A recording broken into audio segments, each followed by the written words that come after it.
بزرگان محترم، جو مضمون چل رہا ہے اسی کے تعلق سے آج بھی کچھ باتیں آپ کے گوش گزار کرنی ہیں۔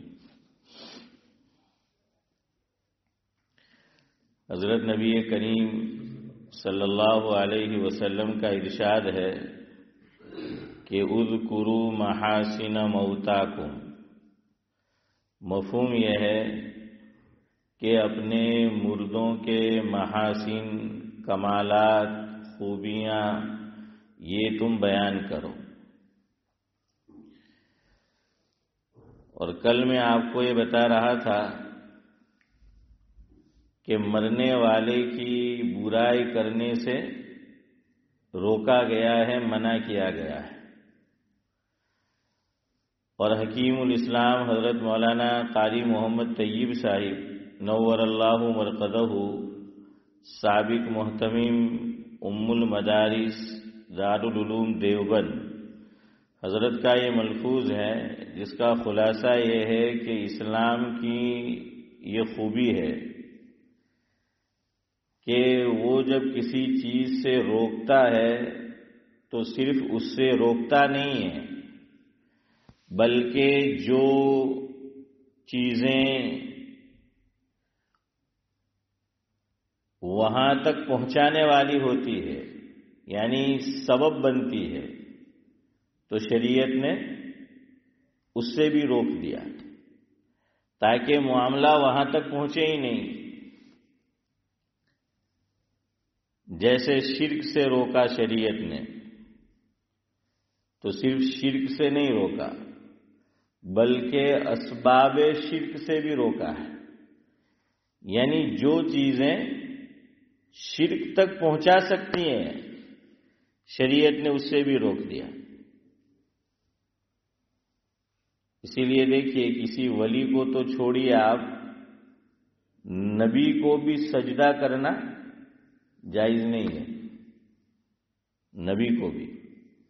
روایت میں ہے صحابہ کرام نے اس کی خواہش ظاہر کی تو اللہ کے نبی صلی اللہ علیہ وسلم نے اس سے روک دیا۔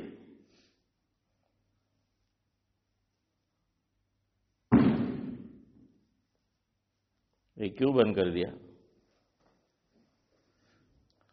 کیا ہوا منور، کیوں بند کر دیا؟ انجینئر بہت ہو گیا اپنے مسجد، کیوں بند کر دیا؟ آپ چالو رکھیں۔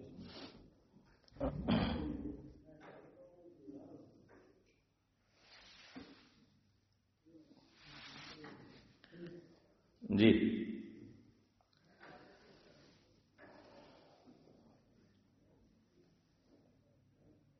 نماز جنازہ میں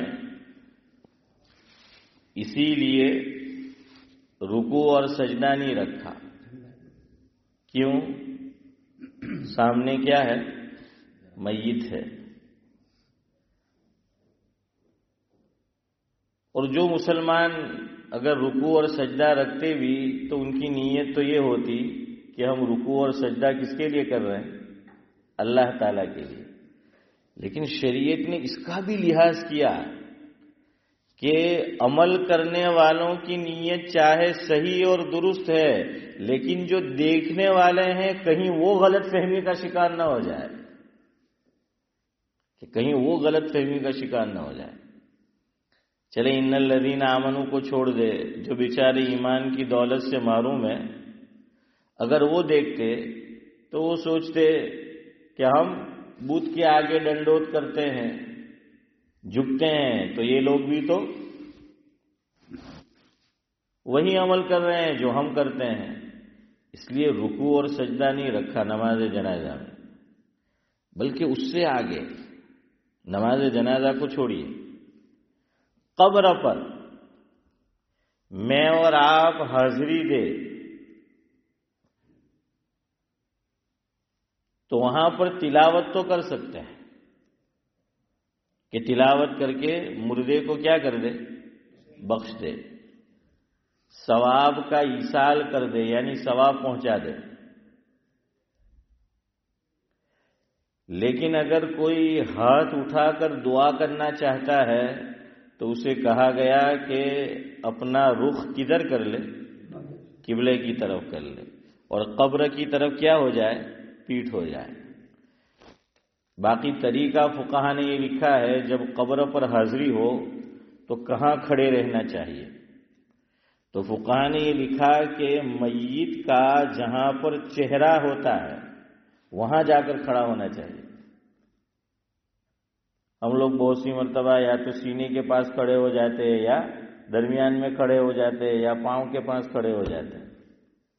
ٹھیک ہے، کئی آدمی ہیں تو مشکل ہوگا کہ سب نہیں کھڑے رہ سکتے، ورنہ آدمی اکیلا گیا ہے، تنہا ہے، اور قبر پر جا کر وہ کیا کر رہا ہے؟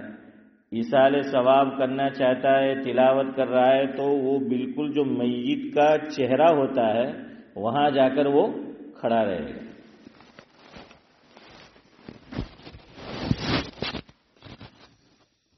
اب چاہے تو ہاتھ اٹھا کر دعا کرے، چاہے بغیر ہاتھ اٹھائے دعا کرے، بغیر ہاتھ اٹھائے دعا کرے تو پھر گھومنے کی ضرورت نہیں ہے، لیکن ہاتھ اٹھا کر دعا کرے گا تو کیا کرے گا؟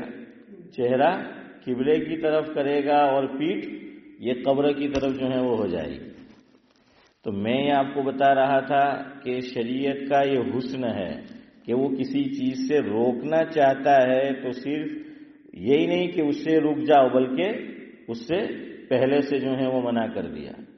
شریعت زنا سے روکنا چاہتی ہے کہ آدمی زنا میں مبتلا نہ ہو، زنا نہ کرے، تو یوں نہیں فرمایا کہ زنا مت کرو، بلکہ زنا تک پہنچانے کا جو سبب بنتی ہے عام طور پر جو چیز، وہ کیا ہے؟ بدنگاہی ہے۔ بری نظر سے کسی کو دیکھنا، کسی خاتون کو، کسی عورت کو، یا خاتون اور عورت کا مرد کو دیکھنا، تو شریعت نے یہ فرمایا کہ قُل لِّلْمُؤْمِنِينَ يَغُضُّوا مِنْ أَبْصَارِهِمْ وَيَحْفَظُوا فُرُوجَهُمْ وَقُل لِّلْمُؤْمِنَاتِ يَغْضُضْنَ مِنْ أَبْصَارِهِنَّ وَيَحْفَظْنَ فُرُوجَهُنَّ، کہ تم اپنی نگاہوں کی حفاظت کرو تو شرمگاہ کی آٹومیٹک حفاظت ہو جائے گی۔ یعنی ایک فائدہ، کھلا فائدہ ایک معلوم ہو گیا کہ نگاہ کی حفاظت کر لو تو آٹومیٹک شرمگاہ کی کیا ہو جائے گی اسیم بھائی؟ وہ حفاظت جو ہے وہ ہو جائے گی۔ یہ اس کا کھلا فائدہ، ایک عجیب فائدہ اور بیان فرمایا گیا، مفہوم ہے کہ جو غیر محرم پر بری نگاہ نہیں ڈالے گا، نگاہوں کی حفاظت کرے گا، تو اللہ تبارک و تعالی اسے ایمان کی حلاوت اور ایمان کی مٹھاس عطا فرمائیں گے۔ علماء نے لکھا ہے کہ ہمیں یہ جو عبادت میں لطف نہیں آتا، مزہ نہیں آتا، اس کی ایک بہت بڑی وجہ نظروں کی حفاظت نہ کرنا ہے۔ جو آدمی نظر کی حفاظت نہیں کرتا اسے پھر عبادت میں لطف نہیں آتا، عبادتوں میں سے اس کا لطف وہ غائب ہو جاتا ہے، وہ اڑ جاتا ہے کہ نظروں کی حفاظت نہیں کی۔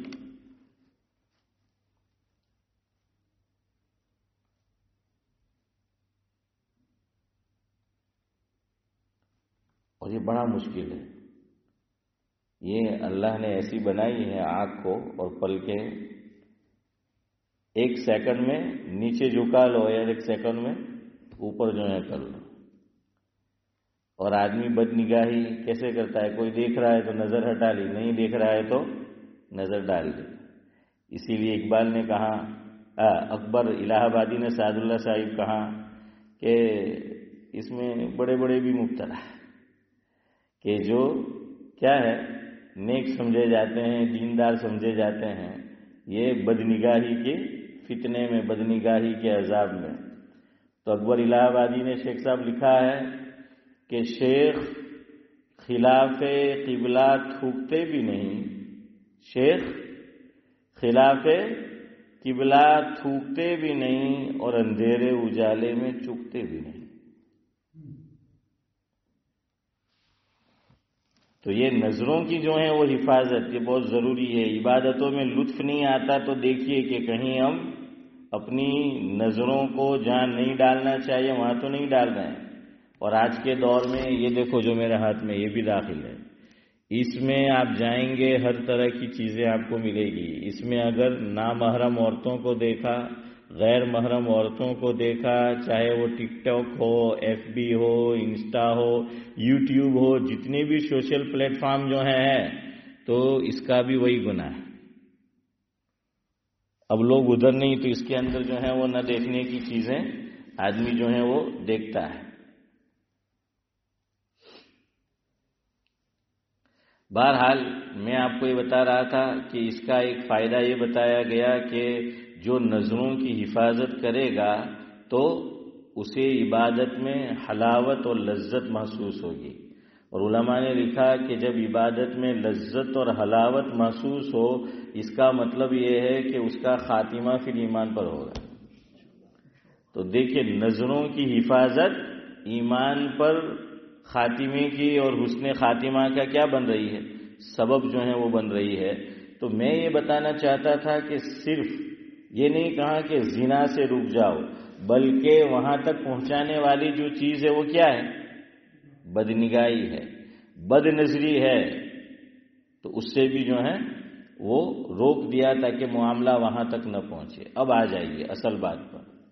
مردے کی برائی مت بیان کرو، تو پہلے سے اس کا انتظام کر دیا کہ مردے کو غسل کون دے؟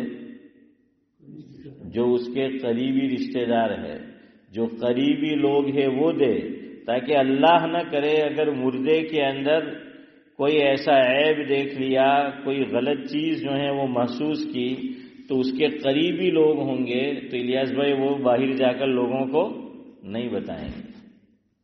اس لیے یاد رکھو، غسل میت کو مرد ہے تو جو اس کے قریبی رشتہ دار ہے ان کو حاضر ہونا چاہیے اور ان کو جو ہے دینا چاہیے۔ عورت ہے تو جو قریبی رشتہ دار ہیں تو وہ حاضر ہوں۔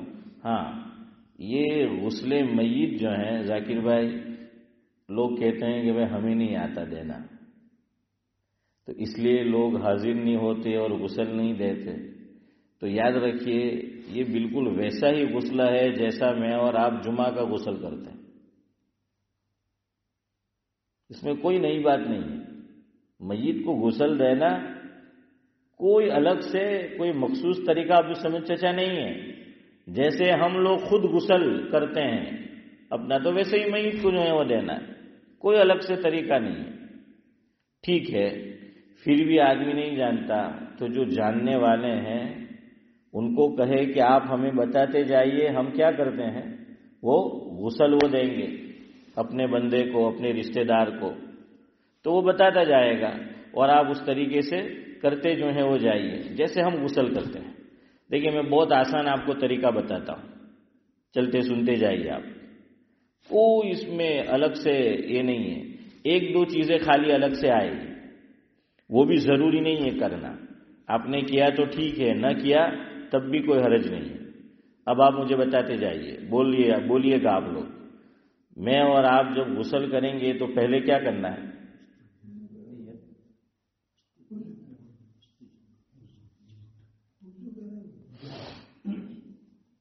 اب تو اس طرح بول رہے ہیں وہ میں سناتا رہتا ہوں، ہے ذاکر بھائی، پتہ نہیں جنوں میں بک رہا ہوں کیا کیا۔ شاعر کہتا ہے پتہ نہیں جنوں میں بک رہا ہوں کیا کیا، خدا کرے کچھ نہ سمجھے کوئی۔ تو آپ تو اس طرح بول رہے ہیں کہ کچھ سمجھ ہی نہیں آ رہا ہے۔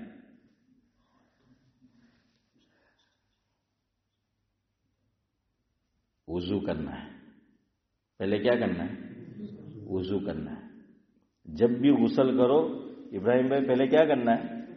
وضو کرنا ہے۔ تو پہلے ہم وضو کریں گے غسل کے اندر۔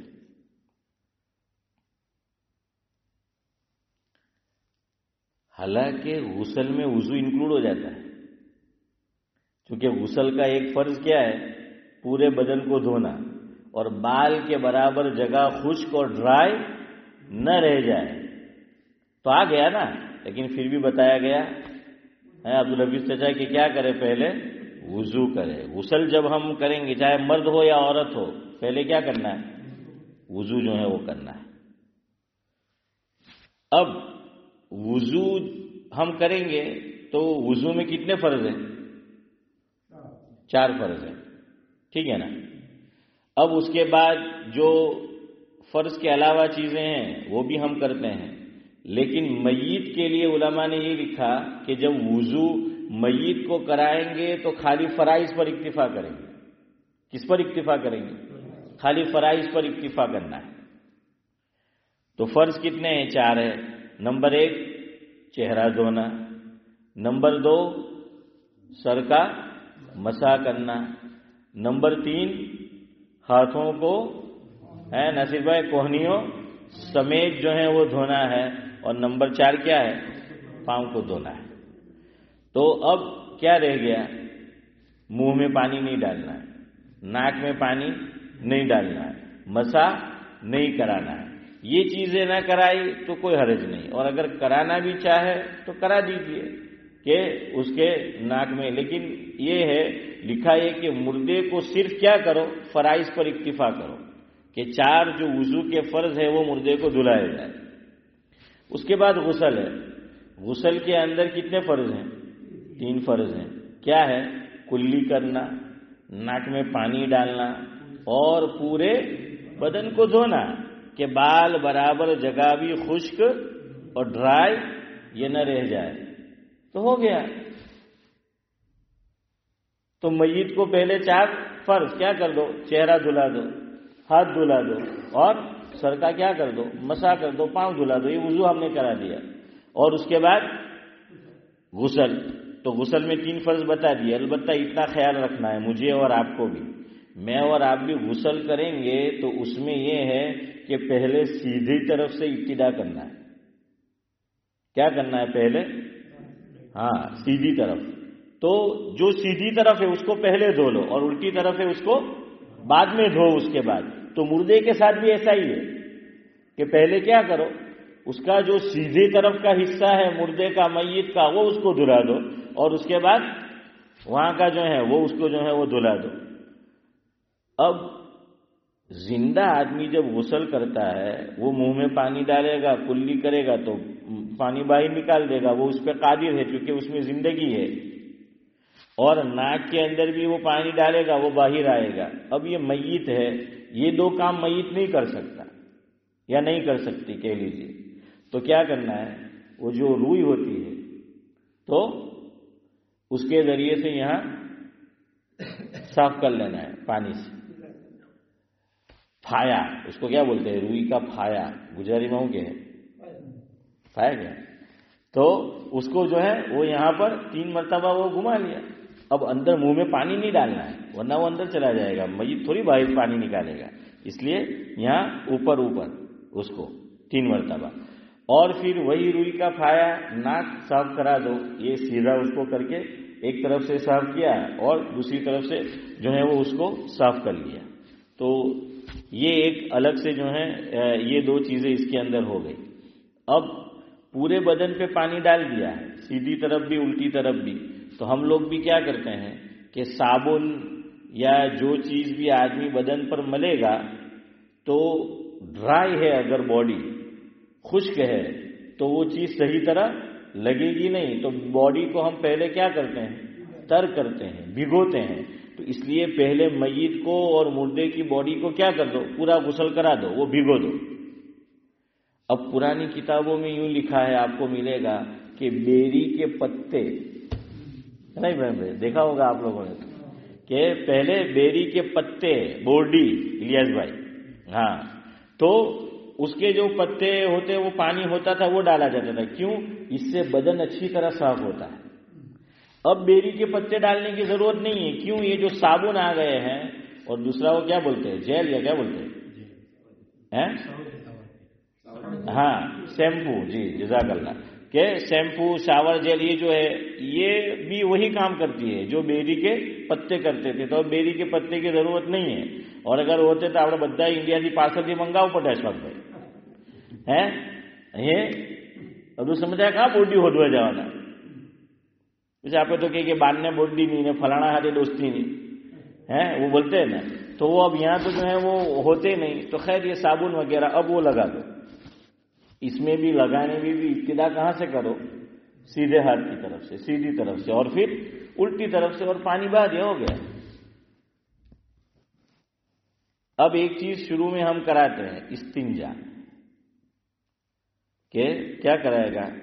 پیشاب کی جگہ چھوٹے استنجے کی اور بڑے استنجے کی جو جگہ ہے اس کو دیکھا جائے گا شروع میں، کہ اگر ناپاکی لگی ہو تو کیا کر دے؟ صاف کر دے. پیشاب کرانا نہیں ہے میت کو، یاد رکھنا. اگر گندگی ہے تو اس کو صاف کرنا ہے، ٹھیک ہے. اب ایک چیز میں نے کہا نے لکھی ہے، وہ ہم لوگ نہیں کرتے زندہ، لیکن میت کے لیے کر دو. نہیں کیا تب بھی غسل ہو جائے گا. جب غسل ہو جائے تو میت کو بٹھا دو. کیا کر دو؟ بٹھا دو. ہاں، اور بٹھانے کے بعد یہاں آہستہ آہستہ اس کے پیٹ کو کیا کرو؟ دباؤ. کیوں کرنا ہے؟ کیوں دبانا ہے؟ تاکہ گندگی اور نجاست ہے تو وہ کیا ہو جائے؟ باہر نکل جائے. اور نکل جائے تو اس کو کیا کر دو؟ صاف کر دو. تو ایک چیز ہم وضو کے بعد میت کو شروع میں یہ بھی کرتے ہیں، وہ ظاہر ہو جائے گی کہ کیا کرنا ہے. شرم گاہ کو ہم تو خود کر لیتے ہیں صفائی اس کی، جو زندہ آدمی ہے غسل میں، تو یہاں کرنا ہے. یہاں ایک بات یاد رکھو، حدیث میں حضور نے مفہوم ہے دونوں ہاتھ کہاں استعمال کرنے ہیں، دونوں پاؤں کہاں استعمال کرنے ہیں.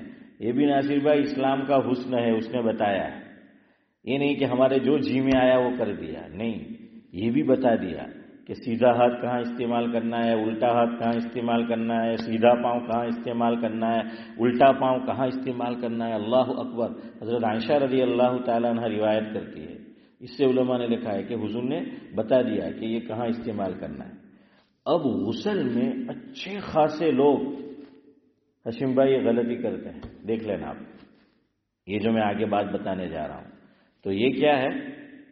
الیاس بھائی غلطی کر لیتے ہیں اچھے خاصے لوگ، کہ میت کو جو استنجا، وہ جو صاف کرتے ہیں صفائی، کون سا ہاتھ استعمال کرنا چاہیے؟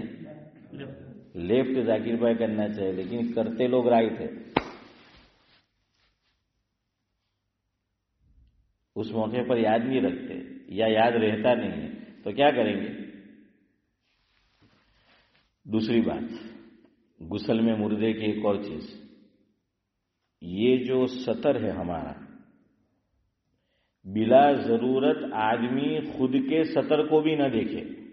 بلا ضرورت، جب خود کے سطر کو بلا ضرورت نہیں دیکھنا ہے تو پھر غیر کا تو بدرج اولا نہیں دیکھنا ہے نا. اب سب جب خود کا نہیں دیکھنا ہے تو غیر کا تو بدرج اولا نہیں دیکھنا ہے.